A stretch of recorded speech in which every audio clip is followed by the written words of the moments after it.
guys! Welcome back to my YouTube channel. So, for today's video, some of you guys may know na galing akong States. Yung nakita niyo naman yung mga iba kong vlogs.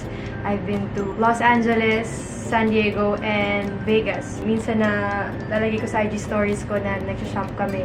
And then, sabi nyo, you guys wanted a haul.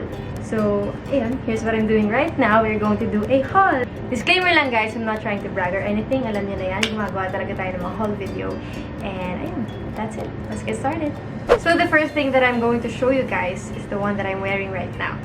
Bucket hat siya. Nabili ko siya sa Forever 21. So, ayun. Dalawang items lang naman nabili ko sa Forever 21. So, ayun. I got this parang siyang knitted na sweater. Yan. Ang color niya parang golden haze. Something gano'n. Crop top din siya. And then, the sweater. Sana magamit ko siya ngayon. Tag-ulan naman, pero nakalabas yung bulso. Wala din. Yung next brand na papakita ko, hindi ako lagi nagko-collect nito. Then, hindi ko alam na, wow, ang dami pala nila magagandang items talaga. Kasi dati pag bumibili ako sa isa lang and all. Ngayon, parang ito yung pinakamarami kong nabili. So, ito muna yung nakapapakita. This silver backpack. Ayan. Kasi lately, ulit na yung ginagamit kong backpack. Yung bigay ng friend ko. So, I figured na bumili na ng mga backpack. Actually, may iba pang backpacks. Pero ito lang papakita ko. Color silver siya. And then, yung loob niya, yun yung logo din ng Guess. And then, the next one is shoulder bag. Ito yung paper bag pa. Guys, hindi ko na masyadong naipon yung mga boxes or paper bag kasi hindi na kasya sa maleta. But, ayan. Ito siya, shoulder bag. Diba? Ang ganda ng kulay niya. Na may tassel-tassel dito.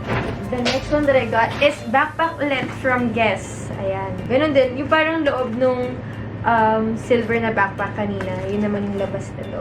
Yung logo ng Guess. Simple lang siya. Next is backpack ulit. Yan. Guess. Gusto ko siya kasi denim. So, yan yung Guess. And then nakalagay dito. Parang may buckle siya dito. So, ayan. Gusto ko din yung parang gold statement niya. And then may nakalagay din dito sa gilid na yung Guess. So, I love this backpack. Denim siya. Blue leather yung dito sa strap niya. Next one, ito. Ta-da! Shoes. Yan, gusto ko kasi siya kasi halong gold and then glittery siya na silver. So, naghalo siya. And then gusto ko din, sobrang classy nung logo ng Guess dito. Color gold lang siya na triangle dyan. And then, wala din ako ganitong color na sneakers. So, I bought this one. Nakita ko na siya sa labas pala ng store and it really caught my attention. So, eto na, feeling ko lagi niyo na ito makikita sa videos ko kasi I love this one. This jacket from Guess. Leather jacket siya. Kasi nakalagay talaga sa Guess, kaya ako pumasok doon is sale. Pero walang sale sa nakuha ko. Gano'n naman lagi. Pero, well, good catch naman tong jacket. Leather siya. Tapos meron siya nakalagay dito na red na may yellow outline. So, ayan. Ewan ko, na-unican ako sa kanya. And gusto ko rin yung quality niya. I got this, watch. Sobrang nagustuhan ko talaga ito. Pinikitan ko din kasi medyo pricey siya pero worth it naman. This Michael Kors watch. So, pero open it. Yeah. Ayan. Ito siya. Color niya is rose gold. Focus natin. So, ayun. Sobrang nagustuhan ko siya. Sobrang classy niya. And then, ang dati kasing gusto ko talaga yung digital watch ng Michael Kors. But, naisip ko na meron na akong Apple Watch. So, I have to change. Next brand is Steve Madden. Bumili na naman ako ng backpack. Kasi yung backpack ko na black, sira na. So, I bought another backpack. Na-realize ko na dami kong biniling bag. Well, so yeah, Steve Madden. And then nakalagay din yung logo na dito. Simple lang, pero maganda. Ang ganda din ng pagkakalagay ng logo. Para siyang naka 3D effect. So, yun, I love it. And then marami ka talagang malalagay sa loob. So, useful siya. Next one is, syempre, kung may backpack, may shoulder bag. I got this Steve Madden shoulder bag. So, ayan, color black din siya na may gold na buckle. And, ayan, dito nakalagay logo niya. Then, when you open it, dito talaga sa loob. Ayan, para sobrang secure. And then, ayan. Konti lang din malalagay mo sa loob, pero gusto ko lang kasi yung statement niya. So, next naman tayo. Bumili din ako sa Coach. So, baka magtaka kayo dahil ang laki ng paper bag, pero dalawang items lang yung nasa loob. Yung ibang items, pang pasalubong ko. So, binigay ko siya sa mga ibang friend. Eh, hindi ko naman i-haul yung mga hindi ko naman binili for myself. So, ito na. Okay, the first thing that I got from Coach is this bag. Yan, sobrang nagustuhan ko siya kasi limited edition bag siya. Bago siyang collection ng Coach sa NASA collection, if I'm not mistaken. Basta yun yung ano niya. And then, meron din siyang strap sa loob. Mas nagustuhan ko siya kasi para siyang classic pero may halong millennial. Ito pang isa kong nabili.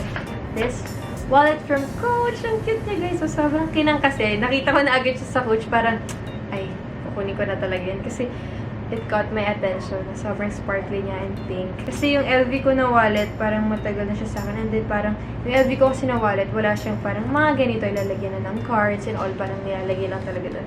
Okay, so dumaan din ako ng Adidas. And then, ito lang nabili ko para sa sarili ko. Stan Smith na silver. Ewan ko, hindi pa kasi ako nakakita ng Stan Smith na silver dito. Kung meron man dito sa Philippines, well, hindi ko siya nakita. Next naman, dumaan din ako sa Puma. So, ayan. Pastel pink lang siya na color. And then, actually, dalawa yung binili ko sa Puma. This rose gold na Puma. Sobrang gusto ko talaga siya, guys. Ayan, glossy siya na type. And then, may part na matte. So, halo-halo. Susunod naman. Oh, wait. May binili rin pala ako sa Universal. Yan, may Universal ulit ako. Itong Hogwarts jacket. Yes. Ano yung likod niya ito.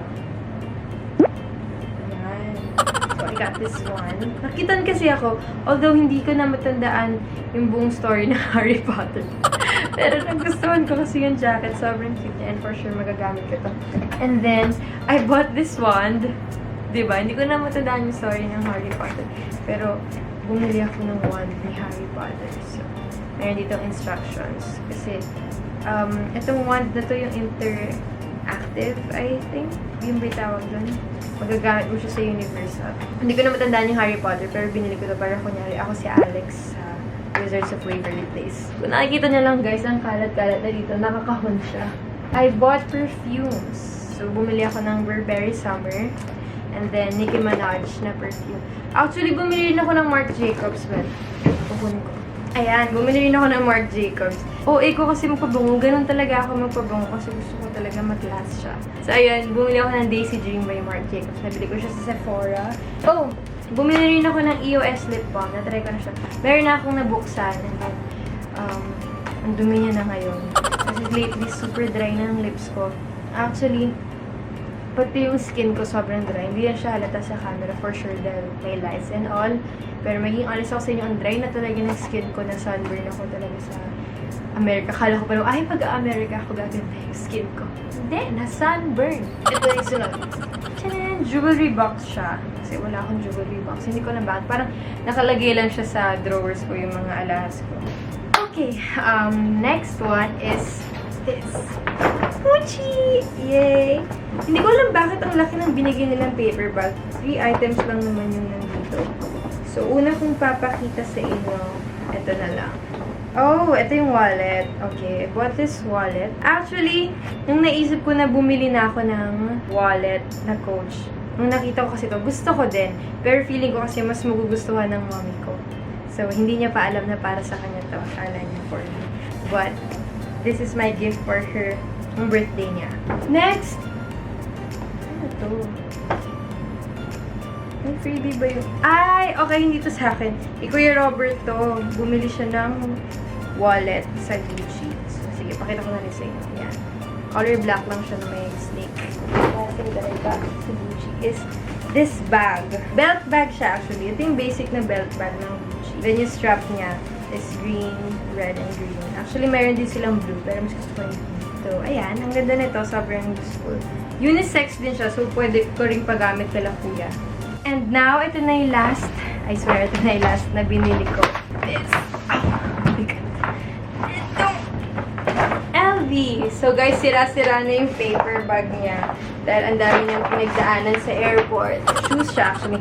So, ayan. Pinag-isipan ko kasi kung bibili ako ng 2 shoes or isang luggage kasi magka-price lang naman. So, parang naisip ko na parang mas magagamit ko yung 2 shoes. So, bumili na lang ako ng 2 shoes. Ito, this is my favorite, actually.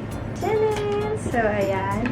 Got this boots. May buckle din siya na gold. And then, kung bubuksan mo siya, ikot mo lang siya. And you can open it na.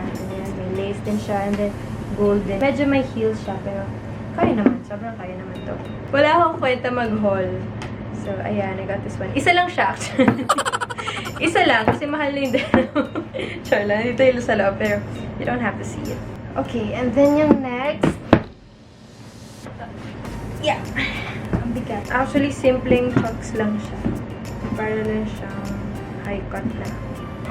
Parang yung kanina, pero wala lang buckle. Naisip ko kasi na sobrang bugbog na yung isang ko LV shoes. And then, ayoko na ng white shoes na LV dahil kawawa lang, nadudumihan lagi. Hindi talaga ako good with white shoes. So, I bought this one. Yun lang din, simple yung typical logo ng LV. And then, yung white na lace. Then, yeah. So, yun na guys, doon na po nagtatapos yung haul ko. I know it's kinda short, but yun na naman kasi mga nabili ko sa US. And then, yung iba kasi, pasalubong ko na for my friends. Hindi ko na sinama dito dahil baka bukas na tayo matapos. So, ayun, I'm really, really grateful for everything that I have right now. Siyempre, gusto ko yung pasalamat sa inyo. Hindi din dahil sa inyo, hindi ko rin makuha itong mga gamit na to. Actually, kakauwi lang namin kaninang madaling araw. And then, I've decided na kailangan ko na itong i-film itong haul bago pa magsiwalaan yung mga gamit ko. Kung saan na naman siya mapupunta or masira-sira. So, papakita ko muna sa inyo bago ko na siya gamitin. And then, right after na to, may event na akong pupuntahan. Thank you guys so much for watching. Don't forget to subscribe to my YouTube channel. Follow me on my social media accounts. And I'll see you guys soon. Bye!